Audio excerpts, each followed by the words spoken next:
Queridos irmãos, hoje nós vamos estudar a lição de adultos, lição de número 4, datada de 23 de julho de 2023. E estudaremos sobre quando a criatura vale mais que o Criador. Eu tenho certeza que você já ouviu o termo, por algumas vezes, antropocentrismo. O termo antropocentrismo vem de anthropos, do grego, que é a palavra utilizada para homem, e vai mostrar que o homem está tomando o centro de todas as coisas. Nós sabemos muito bem que o evangelho de Jesus Cristo é um evangelho cristocêntrico, ou seja, é um evangelho onde Cristo é o centro de todas as coisas, tendo em vista que Cristo veio para revelar Deus à humanidade. Mas nós vivemos, sim, um antropocentrismo exacerbado, um antropocentrismo muito grande. Nós vamos aprender na lição de hoje algumas coisas sobre o desprezo à verdade, quando a verdade é desprezada, quais são os resultados que nós temos em relação a isso. Vamos tratar também no segundo ponto da lição sobre a revolução do pensamento humano, que na verdade nós vamos perceber que foi uma postura assumida ao longo do desenvolvimento social que fez com que o homem se voltasse, que não só se distanciasse de Deus, mas que se voltasse também contra Deus. E nós vamos tratar sobre tipos de auto-idolatria. Então, na lição de hoje, nós vamos aprender algumas coisas muito importantes para nós compreendermos qual deve ser a nossa postura diante de Deus e diante de todas as coisas que foram criadas por Deus em prol do ser humano. Uma das coisas que eu quero deixar claro aqui é que isso é algo que ocorre desde o Éden. Adão precisava entender lá no Éden que Deus deu para ele domínio sobre todas as coisas, mas ele não era o Senhor. Ele não era o Criador. Embora ele dominava, ele precisava reverenciar, prestar culto e estar sempre em submissão àquele que realmente cria todas as coisas. E o senso que nós vivemos, assim como Adão se rebelou contra Deus lá no Éden, o senso que nós vivemos na sociedade moderna é um senso de rebeldia, onde as pessoas não só se distanciam de Deus, mas assumem uma postura contra Deus, por causa da sua arrogância, por causa da vaidade humana que surgiu lá no coração de Adão no Éden, quando a serpente disse para Eva que era possível ser igual a Deus. Nós sabemos que nunca é possível ser igual a Deus, porque Deus é o Criador de todas as coisas. A partir deste princípio, nós vamos aprender na lição de hoje como não nos tornarmos idólatras de nós mesmos, que é a auto-idolatria, como nós termos Deus como medida de todas as coisas e como termos uma postura de reverência ao nosso verdadeiro Criador. O texto áureo da nossa lição está em Romanos, capítulo 1, e versículo 25, e nos diz que pois mudaram a verdade de Deus em mentira e honraram e serviram mais a criatura do que o Criador, que é bendito eternamente. Amém. Na leitura bíblica em classe, nós vamos entender um pouco mais do contexto desse versículo, mas é possível já compreendermos aqui que o apóstolo Paulo está falando de pessoas que, ao invés de adorarem ao Criador, preferiram adorar a criatura. E nós vamos perceber que isso é algo trágico, é uma revolta, uma rebelião contra o Criador que criou todas as coisas. A verdade prática da nossa lição diz que a exaltação da criatura acima do Criador é a usurpação da glória divina pela mentira e vaidade humana. O que é usurpar? É tomar aquilo que a pessoa não tem por direito para exercer alguma atividade. Por exemplo, no nosso Código Penal brasileiro, nós temos a usurpação de função pública. Se você quiser, por exemplo, comprar um colete da Receita Federal, você consegue fazer isso. Mas você não pode sair autuando pessoas como se fosse agente da Receita Federal, uma vez que você não exerce essa função pública, não tem essa autoridade. Então, o que a verdade prática está nos dizendo é que a exaltação da criatura acima do Criador é a usurpação da glória divina. Só Deus tem a glória que lhe é peculiar e ela não pode ser usurpada. O avesso, o contrário disso, que deve ser um referencial e exemplo para a nossa vida, está em Filipenses capítulo 2, quando Paulo diz: não tende em vós o mesmo sentimento que houve em Cristo, que mesmo sendo Deus, não teve por usurpação o ser igual a Deus. Não teve por usurpação o ser igual a Deus. Nós percebemos então em Cristo uma submissão intensa à vontade do Pai.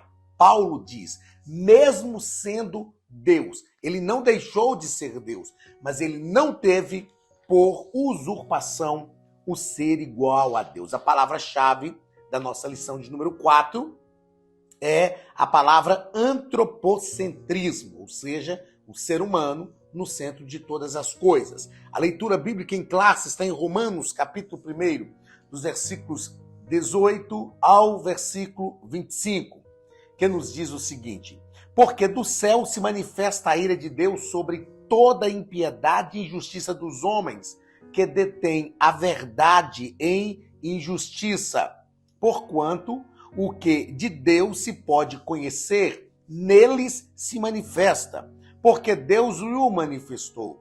Porque as suas coisas invisíveis, desde a criação do mundo, tanto o seu eterno poder como a sua divindade, se entendem e claramente se veem pelas coisas que estão criadas, para que eles fiquem inexcusáveis.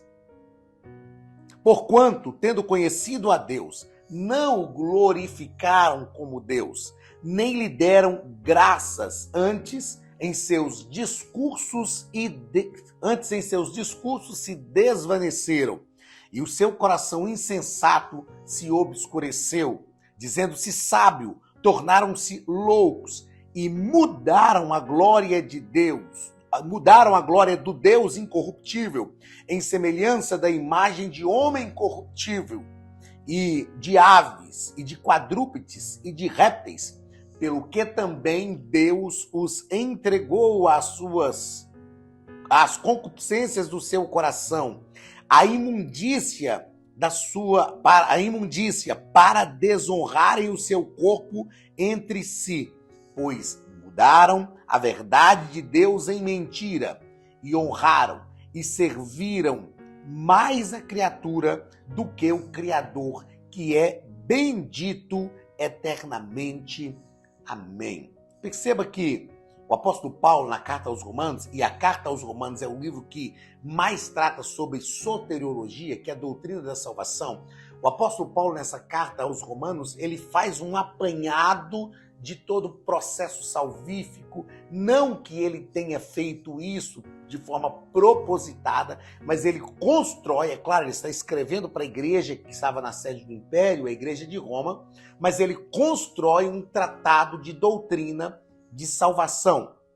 E ele vai deixar claro aqui que a grandeza de Deus, a revelação de Deus, ela se manifesta através do que nós chamamos de revelação comum ou revelação geral, através da natureza e da consciência humana. Quando ele diz, por exemplo, porquanto o que de Deus se pode conhecer, neles se manifesta, porque Deus o manifestou. Quando nós estudamos sobre revelação de Deus, em bibliologia, por exemplo, nós aprendemos que o primeiro passo na revelação, quem dá é sempre Deus. Deus sempre dá o primeiro passo para que o ser humano possa o conhecer. E aí o apóstolo Paulo continua dizendo o seguinte: porque as suas coisas invisíveis, desde a criação do mundo, tanto o seu eterno poder como a sua divindade, se entendem e claramente se veem pelas coisas que estão criadas, para que eles fiquem inexcusáveis. Ou seja, é claro que nós como igreja, quando estudamos missiologia, quando estudamos evangelismo, nós entendemos que precisamos pregar o evangelho. Precisamos evangelizar as pessoas. Mas uma coisa é certa, Deus sempre se revela. Nós pregamos o evangelho porque é uma ordenança de Jesus para a nossa vida, mas Deus sempre se revela. Deus sempre se revela, sempre se revelará. E Paulo está deixando claro que através da natureza é possível que as pessoas conheçam verdadeiramente a Deus. Claro que nós sabemos que cada um será julgado pelo nível de revelação que teve de Deus, ou de acordo com o nível de revelação que teve de Deus. E aí Paulo está dizendo que é possível conhecer Deus pelas coisas criadas. E é possível conhecer e entender, ele diz claramente, tanto o seu eterno poder como a sua divindade. Queridos, os homens são inesculpáveis diante de Deus. Deus conhece todas as coisas, entende todas as coisas. Deus sempre se revela e sempre se revelará. Basta a cada um de nós tomarmos a atitude correta como criaturas, como seres criados por Deus, mas sobretudo como filhos amados por Deus. Eu digo que Deus não é um algoz de plantão que está pronto para matar. Deus não é um ditador que tem uma fissura muito grande por mandar, por dar ordens. Não. Deus é um Pai amoroso e nós precisamos responder a esse amor de Deus de forma positiva, para a glória do seu nome. Na nossa introdução, o pastor Douglas Batista nos diz que, nessa lição de hoje, nós vamos entender que Deus está nos dando um alerta acerca do que ocorre quando Deus deixa de ser a medida de todas as coisas. Deus precisa ser, na nossa vida, a medida de todas as coisas. Agora, por que Deus tem que ser a medida de todas as coisas? Porque todas as coisas foram criadas nele. Se Deus é o Criador e Ele é o Criador de todas as coisas, a medida de tudo está no próprio Deus. A medida de todas as coisas tem que ser o próprio Deus. O que ocorre quando Deus deixa de ser a medida de todas as coisas? O que ocorre quando Deus deixa de ser o centro de todas as coisas? O ser humano se acha perdido.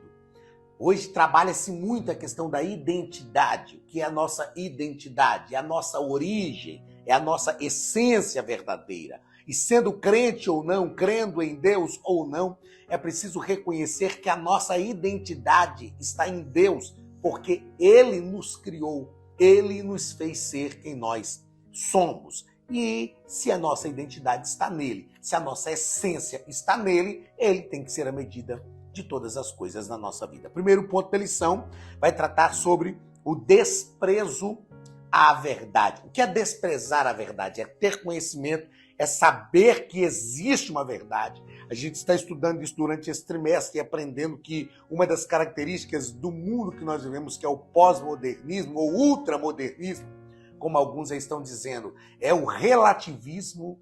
O relativismo ensina que não há verdades absolutas, nós vamos tratar um pouco disso aqui na lição de hoje, mas nós precisamos compreender que existe sim uma verdade sobre todas as coisas e essa verdade não pode ser desprezada. Ela tem que ser amada, vivida, praticada no nosso cotidiano. Primeiro parágrafo deste primeiro ponto, a impiedade e a injustiça. O que é a impiedade e o que é a justiça? O que é ter uma vida piedosa? Piedosa é aquela pessoa que tem uma vida voltada para práticas de disciplinas espirituais. Fulano de tal é tão piedoso, ou seja, a pessoa pratica as disciplinas espirituais. Então, ser ímpio é abandonar totalmente essas disciplinas espirituais. E o nosso comentarista diz aqui que se refere à decisão do ser humano de viver como se Deus não existisse. O que é o ímpio? É aquele que vive como se Deus não existisse. E uma vez que Deus tem que ser a medida de todas as coisas, aquele que vive como se Deus não existisse, ele vai ter outra medida. E qual vai ser a medida de todas as coisas para aquele que é ímpio? Ele mesmo. O ímpio é a medida de todas as coisas para ele mesmo. Mas nós precisamos viver uma vida piedosa, entendendo que Deus é o centro da nossa vida. E agora vamos definir aqui o que é a injustiça. O nosso comentarista nos diz que essa palavra carrega a ideia de não ser reto diante de Deus, nem com o próximo. É claro que aquele que não é reto diante de Deus, ele não vai ser reto também com o seu próximo. O que é justiça? É dar a cada um aquilo que ele merece. Perceba que quando nós pensamos no que é justiça, nós estamos falando daquilo que é reto, aquilo que é correto. Então, ser justo é dar a cada um aquilo que ele merece. O injusto é aquele que não tem este princípio de retidão. Ele não tem esse princípio de retidão, primeiro para com Deus, porque o que Deus merece, não somente porque ele é o Criador, mas é porque ele é um Pai amoroso. Ele merece a nossa gratidão, ele merece a nossa atitude de adoração e de reverência ao seu nome, porque isso é justo. Ele merece isso. O injusto, ele não tem essa atitude para com Deus e muito menos tem essa atitude para com o seu próximo. Nosso segundo parágrafo do primeiro ponto, vamos tratar sobre a insensatez humana. O que é ser sensato? É ter equilíbrio, é ser coerente. Uma das coisas que eu tenho dito muito nos nossos dias é que nós precisamos ser coerentes. Eu preciso ser coerente com a fé que eu professo. Eu preciso ser coerente com o estilo de vida que eu digo, que eu assumo viver. Infelizmente, nesses tempos de mídia pós-moderna, as pessoas não têm coerência. Você conhece a pessoa pela mídia, por exemplo, ou à distância, e você pensa que ela é uma coisa. E ela até prega que é aquilo, anuncia, professa, declara que é aquilo que a gente imagina ser. Mas de repente a gente descobre que não era bem assim. Ou seja, falta coerência, falta sensatez.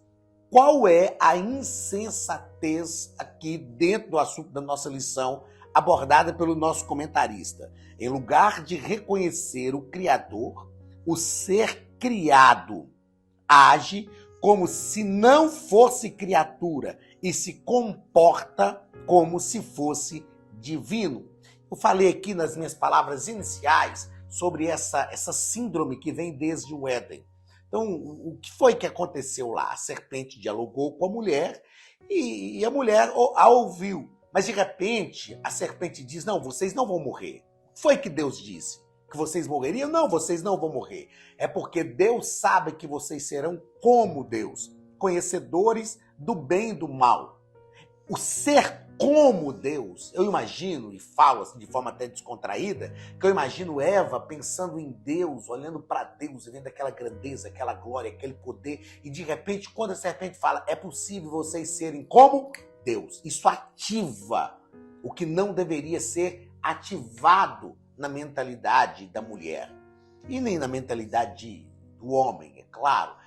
Quando a serpente diz, vocês serão como Deus, eles precisavam pensar o seguinte, é impossível ser como Deus. Embora a gente domine, embora Deus deu pra gente o domínio, embora Deus trata a gente muito bem aqui no jardim, mas Deus é Deus. Gente, nós precisamos entender isso. Deus é Deus e pronto. Nós temos facilidade de compreender na vida cotidiana que numa empresa tem o dono da empresa, tem o diretor da empresa, depois tem o gerente da empresa, depois tem os encarregados da empresa e os funcionários da empresa. É algo que Deus já plantou em nós. Se você observar toda a sociedade, ela precisa de uma visão hierarquizada. Nós já nascemos com essa concepção. Nós já nascemos com a concepção que há alguém superior a nós. E quando eu falo de superior, eu não estou falando nem de um ser superior que humilha, que pisa na gente. Não, não. Os nossos pais, nós nascemos já com um vínculo de submissão aos nossos pais. E aí o ser humano se torna insensato e não quer compreender que Deus é digno da nossa adoração. Então isso é uma insensatez. Insensatez. É claro que é mais do que uma insensatez, é um pecado, mas é no mínimo uma insensatez. O ser criado agir como se não fosse criatura. Eu sempre digo, gente, que Deus não tem medo de ser traído. Deus fala isso, ensina isso pra gente através de Oséias. Deus não tem medo de ser traído. Deus é resolvido consigo mesmo. Deus sabe quem ele é. Deus sabe quem ele é. E ele não tem medo de ser traído. Então, eu é que, às vezes, se eu desconfiar que a pessoa vai me trair ou não vai responder positivamente a alguma benesse que eu posso lhe prestar, eu deixo de fazer. Deus não. A Bíblia diz que Deus faz nascer o sol sobre justos e injustos. A Bíblia diz que Deus faz nascer o sol sobre justos e ímpios. Deus não tem dificuldade de abençoar aquele que a gente olha e fala, puxa vida, mas não merece. Não merece ser abençoado. E Deus está abençoando. Deus não tem dificuldade. É a pessoa que precisa entender isso.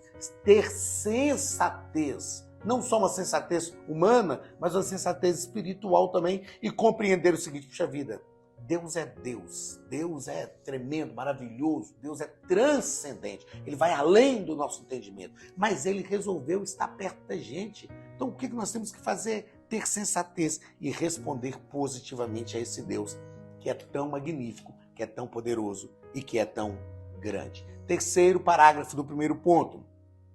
O culto à criatura. O que é prestar culto? É reconhecer divindade. Cultuar é reconhecer divindade. Quando a pessoa resolve cultuar qualquer coisa, seja lá um pedaço de madeira, ele está reconhecendo uma divindade naquele pedaço de madeira. Então, nós fomos criados em Deus, por Deus e para Deus. Paulo entende isso. Romanos capítulo 11, a partir do versículo 33, ele diz, porque dele, ou seja, ele fez, por ele, através dele e para ele.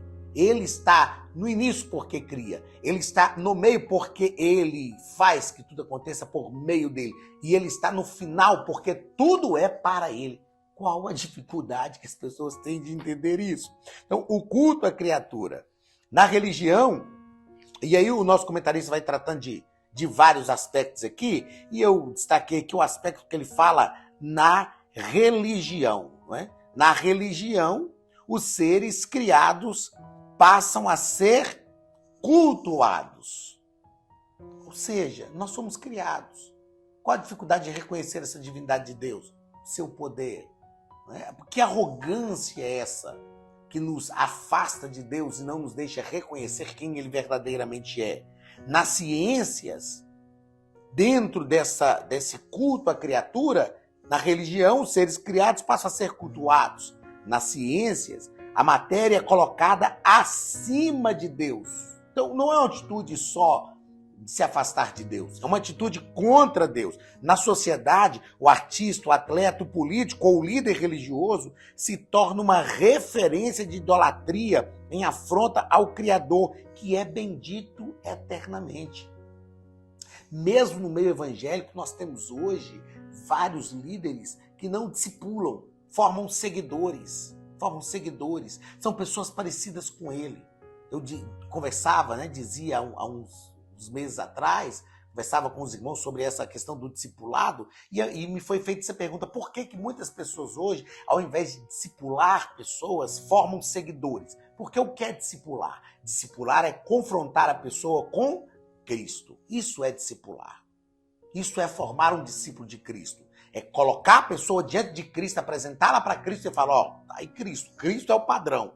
Se eu não tenho comunhão com Cristo, como eu irei colocar alguém diante de Cristo? Então é mais fácil colocar alguém diante de mim mesmo. E isso está acontecendo nos nossos dias. Um líder político, um atleta, um artista, ele se torna mais poderoso. É o meu ídolo. As pessoas falam, é o meu ídolo. E nós precisamos entender que Cristo tem que ser a nossa medida. Nesse primeiro ponto, então, tratamos sobre esse desprezo à verdade. No segundo ponto, trataremos sobre a revolução do pensamento humano. Isso é um tratado um tanto quanto histórico, Se você estudar sobre história geral, você vai perceber essa transição aqui do mundo para o mundo pré-moderno, para o mundo moderno e depois para o mundo pós-moderno. Eu tenho um estudo que eu trato sobre isso, um seminário que a gente faz tratando sobre essas influências do mundo pré-moderno, do mundo moderno, do mundo pós-moderno na vida eclesiológica da igreja e como nós precisamos encarar isso. Então nós vamos tratar aqui de uma forma um tanto quanto histórica sobre o Renascimento, o humanismo, e o iluminismo e o pós-modernismo. E dentro desses movimentos, sem dúvida nenhuma, nós pensamos aqui também sobre o racionalismo, que é algo muito forte dentro do renascentismo. Então, o segundo ponto, a revolução do pensamento humano. Primeiro parágrafo, o Renascimento. A característica desse movimento foi o profundo racionalismo. Então, dentro do Renascimento, que marca aí uma janela aberta para o mundo pós-moderno, o Renascimento ocorre dentro da realidade do mundo pré-moderno. O mundo pré-moderno, as coisas eram, ou no mundo pré-moderno, as coisas eram explicadas pelo sagrado. Então a teologia era a mãe de todas as ciências. Tudo que acontecia era como se as pessoas dissessem, aconteceu porque Deus quer que aconteça assim. Então o sagrado é que envolvia todas as coisas. O clero tinha um poder muito grande, um poder intelectual muito grande. E então ocorre o Renascimento. É claro que se a gente for estudar a fundo, o ambiente que agora não é próprio para isso, mas a gente consegue encontrar algumas razões por que esses movimentos acontecem. Por exemplo, nessa transição do mundo pré-moderno para o mundo moderno, começou a se pensar o seguinte: todas as coisas se explicam pelo sagrado,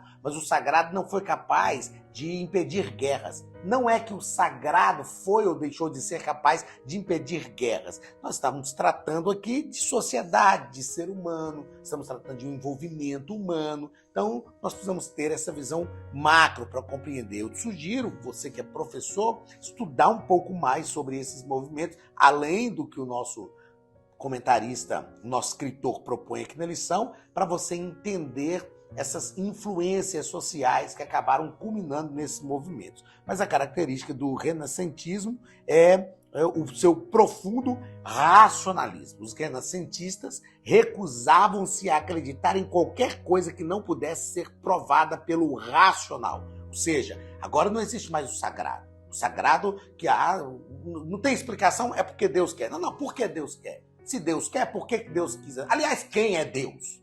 Vamos entender isso racionalmente.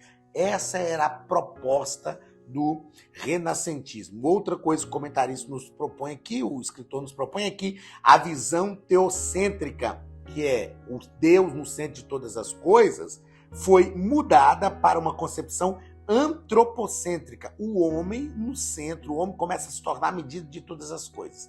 Porque se é o homem que compreende agora através da sua própria razão, ou seja, o homem não precisa mais de Deus. Agora é através da própria razão que o ser humano vai procurar compreender essas coisas. Dentro desta evolução do pensamento social, este renascentismo acabou gerando o iluminismo. O iluminismo realmente o renascentismo ocorre nos séculos 14 a 16 e o iluminismo ele ocorre no fim do século 15. O humanismo, aliás, o humanismo ocorre no fim do século XV. O que é este humanismo? Para o movimento humanista, a ética e a moral dependem do homem. Perceba, isso é importante, perceber essa evolução do pensamento. No mundo pré-moderno, tudo se explicava pelo sagrado. Abre-se uma janela, então, que vai lançar luz ao surgimento do mundo moderno. E essa janela se chama renascentismo. É uma ênfase na razão. O ser humano agora consegue crer e entender aquilo que pode ser provado pela razão. Deus deixa de ser o centro de todas as coisas. O ser humano passa a ser o centro de todas as coisas. E então surge o humanismo. O que é o humanismo? A ética e a moral dependem do homem, não mais de Deus. Assim a criatura passou a ser a base de todos os valores e não mais o Criador. Quando a medida estava em Deus, a gente tem... Quando a medida está em Deus, não estava, né? Porque nós estamos tratando aqui, embora estamos tratando dessa evolução do pensamento social, mas precisamos falar de forma que nós compreendamos qual é a verdade que nós devemos viver. Quando a medida está em Deus, nós temos princípios divinos para a nossa vida. Princípios do nosso Criador para a nossa vida. Quando a medida está no homem, não existem princípios, não existem valores, todos eles estão alicerçados no próprio ser humano. Então, o ser humano, no humanismo, passou a ser a base de todos os valores, e não mais o Criador. Os humanistas aprofundaram seus estudos na história antiga, a fim de desconstruir os livros sagrados. Ou seja, o homem está no centro de todas as coisas, para o humanismo. Terceiro parágrafo, caminhando dentro desta evolução do pensamento humano, nós temos o iluminismo e o pós-modernismo. Então, o iluminismo surgiu na Europa entre os séculos 17 e 18. Qual é a ideia? Vou repetir aqui porque esse segundo ponto pede essa proposta. Qual é a ideia? Vivemos um mundo pré-moderno e abre-se uma janela chamada de renascimento que vai lançar luz para o início do mundo moderno. Dentro do Renascimento, há uma ênfase muito grande na razão, que nós chamamos de racionalismo. O racionalismo tira Deus do centro, porque Deus agora não se explica mais nada pelo sagrado, explica-se pela razão e coloca o ser humano no centro. Inaugura-se, então, o humanismo. No humanismo, nós vamos perceber que todo o princípio de valor, o princípio ético, o princípio moral, não repousa mais sobre o Criador, mas repousa sobre a criatura, porque o homem é que pensa, o homem que raciocina, então é o homem que é importante. O humanismo prega isso. O humanismo abre uma porta chamada iluminismo. O que é o iluminismo? Por que esse nome? A ideia é que a mente do ser humano foi iluminada. E eles continuam buscando respostas na razão. Embora isso já acontecia desde o Renascimento, mas há uma evolução, uma ênfase maior da razão. Então, os iluministas entendiam que o homem era o senhor do seu próprio destino e que a igreja era uma instituição dispensável. Ou seja, na idade pré-moderna, tudo se explicava pelo sagrado, a teologia era a mãe de todas as ciências, Deus era o centro de todas as coisas. O iluminismo já inaugura a idade moderna. Na idade moderna, há uma diminuição do sagrado, aumenta-se a realidade, o relativismo aparece, ou seja, não existe verdade absoluta. Nós estamos vivendo num mundo pós-moderno ou ultramoderno, estamos vivendo alicerçado em princípios iluministas que inauguraram a idade moderna. Então, a pós-modernidade ou a modernidade líquida surgiu a partir da metade do século XX. A pós-modernidade é datada mais especificamente de 1952 e define-se de movimento pós-moderno a transformação que ocorreram nas artes, na sociedade, na economia, na cultura, nas sociedades de primeiro mundo. Então, e é caracterizado pela velocidade de informação. Então, o pós-modernismo ele surge com essa roupagem. É uma sociedade líquida. O que é uma sociedade líquida? É uma sociedade onde os princípios e valores não são mais sólidos. Negocia-se tudo. Uma das grandes características é o relativismo. E esse relativismo ensina que a verdade é verdade para você, não é verdade para mim. A minha verdade não necessariamente tem que ser verdade para você. Não existe mais o sagrado, não existe mais o secular, existe só a realidade. Então, na pós-modernidade, este é o pensamento do ser humano. É o que nós estamos vivendo hoje, é o que nós vamos tratar durante esse trimestre aqui. Ou seja, a pessoa não se sente compatível com o gênero que ela nasceu. Ela diz, não, eu não sou mais, acabou. Eu não sou, porque não existe mais uma verdade absoluta. Eu sou aquilo que eu quero ser, eu sou aquilo que os meus sentimentos apontam. Então, na verdade, acabou trazendo uma confusão, uma bagunça muito grande, mas é a característica do mundo que nós vivemos hoje.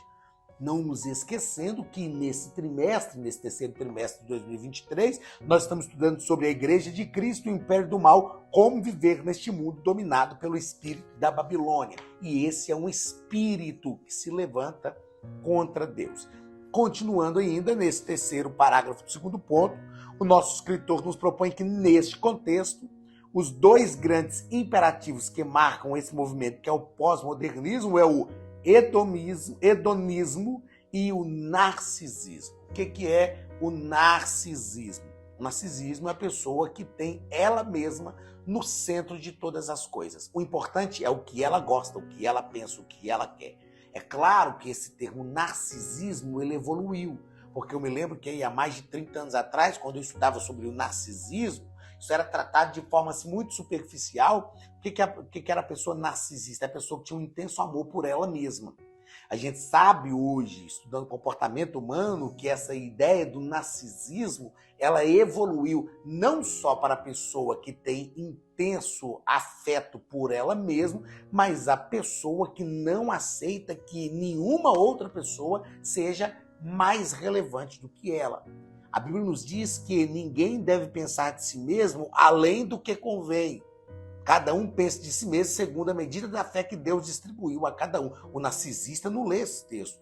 O narcisista ele pensa dele mesmo além do que convém. E o narcisista, se qualquer pessoa se levanta para refutá-la, ela quer eliminar aquela pessoa. Então o narcisismo não é só um intenso afeto de si mesmo. A gente sabe hoje que existem diversos comportamentos humanos que deixam claro para a gente esse tipo de conduta narcisista.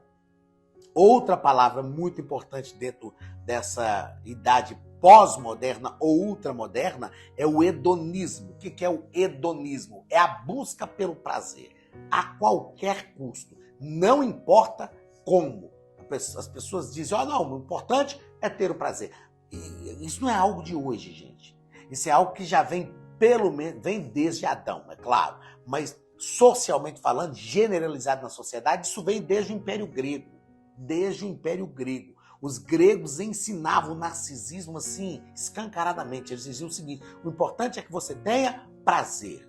O importante é que você tenha prazer. E aí, é prazer em todas as áreas. Não só nas questões sexuais, mas em todas as áreas. As pessoas entregam o corpo ao prazer, as emoções ao prazer, fazem de tudo em busca do prazer. Então, as duas palavras muito fortes na pós-modernidade, hedonismo e narcisismo. Terceiro e último ponto da nossa lição, tipos de auto-idolatria. Perceba qual é a evolução que nós tratamos aqui na lição. No primeiro ponto, falamos sobre o desprezo à verdade. Esse desprezo à verdade foi que gerou a revolução do pensamento humano. Ou seja, o ser humano não está mais com seu pensamento voltado para o Criador, mas para a criatura em todos os âmbitos, em todos os aspectos. E nós, como igreja, precisamos viver neste mundo sabendo que essas coisas são a verdade, mas nós precisamos realmente viver de forma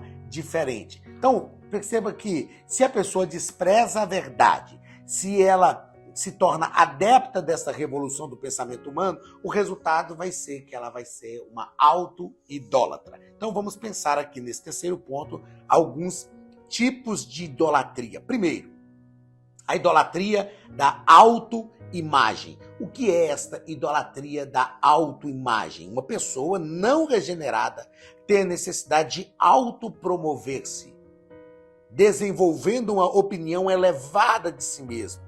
Ela também anseia por reconhecimento e, de modo ilícito, busca estar sempre em evidência. As pessoas hoje fazem de tudo. Vivem uma vida que não é delas. Vivem uma vida virtual. Postam, mostram uma vida que elas nunca terão, que nunca tiveram e nunca terão.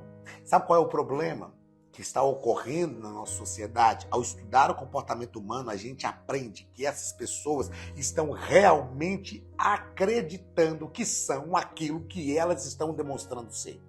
É a idolatria da autoimagem. Eu vejo as pessoas dizendo, eu tenho que cuidar da minha imagem. A Bíblia diz que melhor é o bom nome do que as muitas riquezas. Nós precisamos ter cuidado não com a nossa fama, mas com o nosso caráter. A fama é aquilo que pensam de nós. É claro, repito, melhor é o bom nome do que as muitas riquezas, mas nós precisamos cuidar do nosso caráter.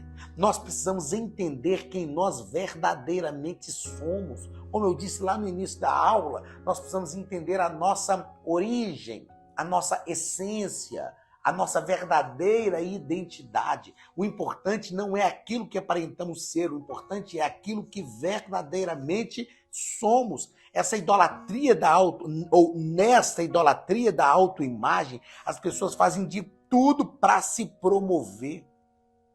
Desenvolve uma estima muito elevada de si mesmo. E repito o texto que eu citei agora há pouco, ninguém pensa de si mesmo além do que convém. Precisamos ter uma estima de nós mesmos em equilíbrio. Precisamos ter cuidado para não irmos além daquilo que verdadeiramente precisamos ir.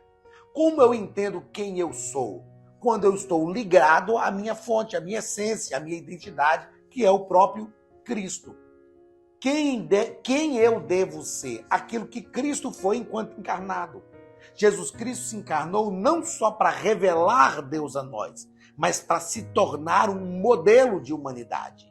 Então, em Cristo está o verdadeiro modelo de humanidade que nós precisamos ter. E Jesus não fazia uma autopromoção. Jesus não tinha essa idolatria da autoimagem. Muito pelo contrário, ele sabia quem ele era, ele vivia de acordo com aquilo que ele sabia que precisava viver a partir do propósito da sua encarnação, da sua missão, de quem ele verdadeiramente era, e ele simplesmente vivia em intensa dependência de Deus.